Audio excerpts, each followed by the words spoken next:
Hey everyone, welcome back to the Cast and Spear podcast. Today we have back on the show Captain Ben Choi. We are going to be talking about fish prep. He is a commercial spear fisherman, so he's obviously seen a lot of fish and processed a bunch of fish. So I'm sure there's a lot of tips and tricks for us to learn and glean from. Welcome back to the show, Ben. Thanks for having me back. Perfect. So let's do a little bit of deep dive. The first question I like to ask, do you like to use fresh water when you clean out the fish, or is it no fresh water allowed to touch dead fish? I'm pretty anti freshwater touching dead fish. As far as fillets go, if you want to rinse the fillet off, maybe like a little bit right before you cook it, then yeah, that's not that big of a deal. If you want to rinse your fillets off like at the dock, as you're filleting them, then I strictly only use salt water. Obviously ice, there's nothing you can do about it. You want to chill your fish, but I try to keep as much fresh water off the fish as possible. Do you add salt to your ice slurry when you put a whole fish in there? I've heard some guys do that. Some of the commercial guys do. It definitely makes everything chill way, way colder. A lot of the commercial guys will use what we call a kill box. And so as the fish comes in out of the water, we use rock salt to put into the ice slurry. So that gets it actually below 0 degrees, um, below freezing, to get that fish chilled down super, super quick. It's like core temperature down. And one of the things I was saying is that one of the best practices I think is to gut and bleed your fish. Um, so bleeding your fish definitely takes all the blood out, all that fishy taste. That's what the fishy taste is the blood. And then gutting it um, gets just all that stuff that was in the stomach before. I'm sure everybody's cut open a fish and just the stomach contents explode, and you're just like, oh, that's kind of gross. Like I don't want that on my fillets that I'm going to eat. So gutting it makes a huge difference as well, especially if you're not going to fillet your fish the next day.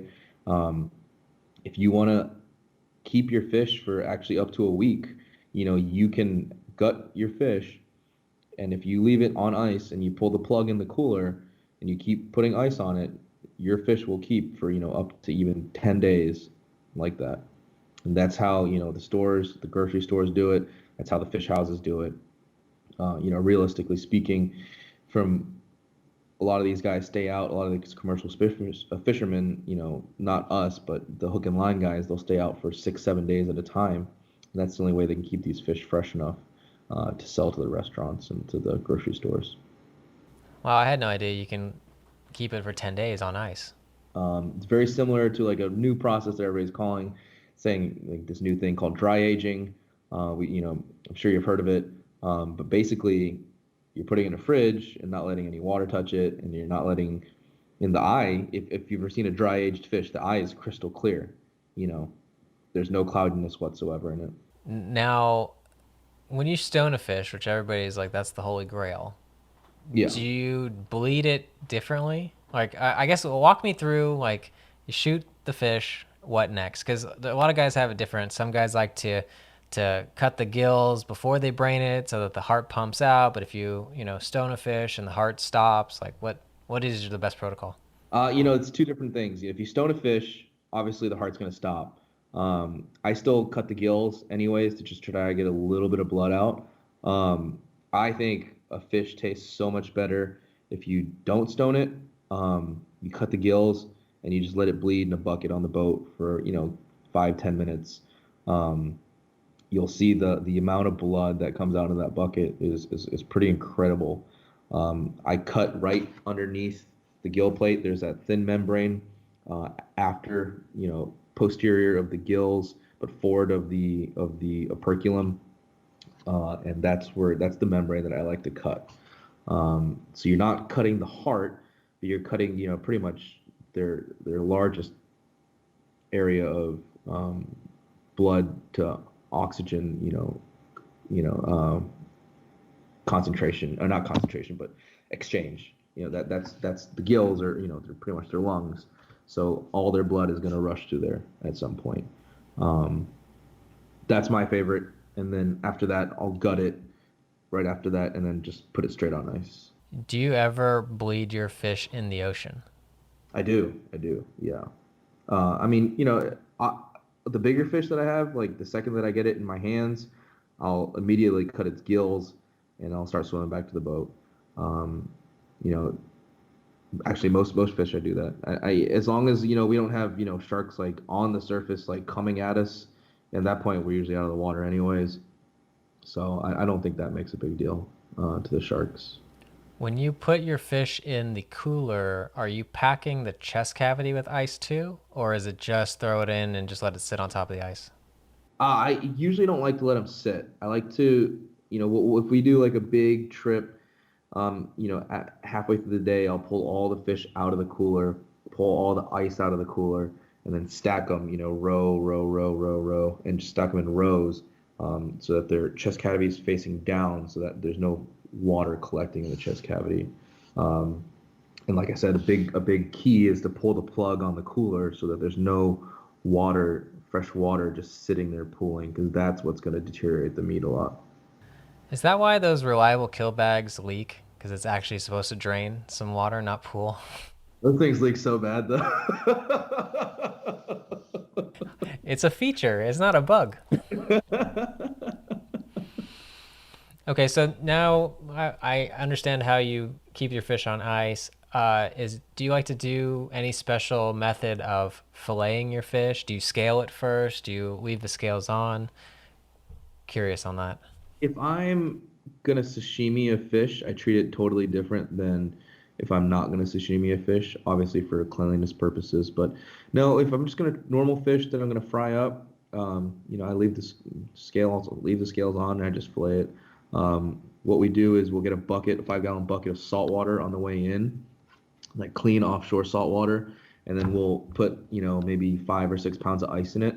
And so when we have a big meat haul like that, we'll just throw all the fillets in there. So it's in the salt water, it's washed off, but it's still cold because you have the ice. And then after that, we'll pat everything dry after we take it out of that water before we vacuum seal it.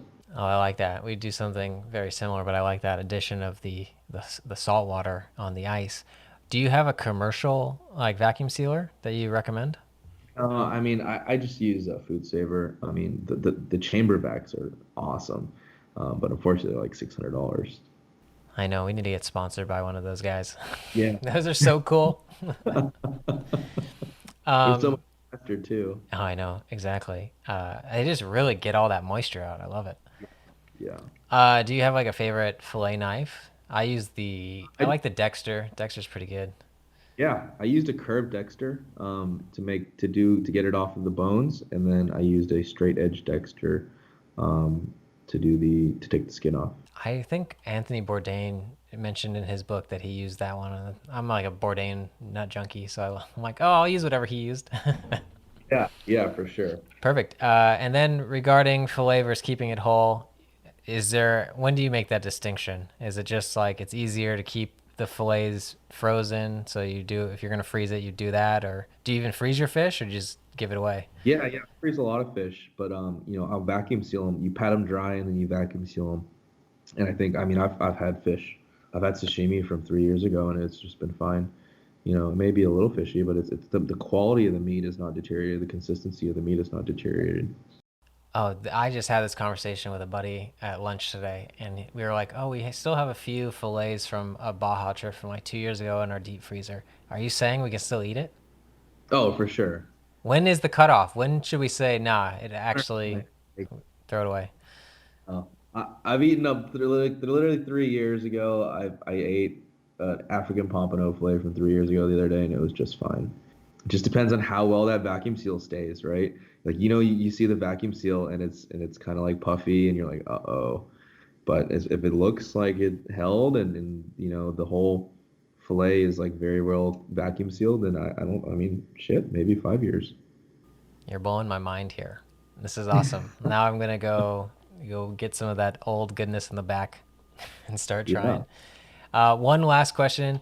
When you're gonna eat your fish raw, do you have to freeze it first, or are you okay eating it without freezing? No, I won't freeze it. I mean, I know a lot of people just check for parasites, but I think like if you freeze it, it actually messes with the consistency of the meat, and it's more mushy, and it's not as firm, and you don't get that nice like sashimi shine, you know. of like a good loin. I think it loses all of it. Yeah, I put a little video on TikTok the other day where I was showing like I got a yellowtail and then, we made some sashimi, and I swear 99% of the comments were, I'm going to die of worms. I was like, oh my God, man. Come on, people. I get it. Okay, so thanks for coming on the show today. Tomorrow, we're actually going to continue this conversation and go deep into fish poke, sashimi, cooking the whole fish, all things cooking the fish. So Ben's going to give us some recipes that he loves. So thanks for being on the show, Ben, and we'll see you tomorrow. Cool, thanks. Hey, one more thing before you go. Do you like this podcast? Well, we're trying to keep it ad-free as much as possible. And to do that, we just ask if you could support us. That'd be amazing. Just head over to shop.castandspear.com or consider contributing to our Patreon page. Thanks so much in advance. See you on the next one. Bye.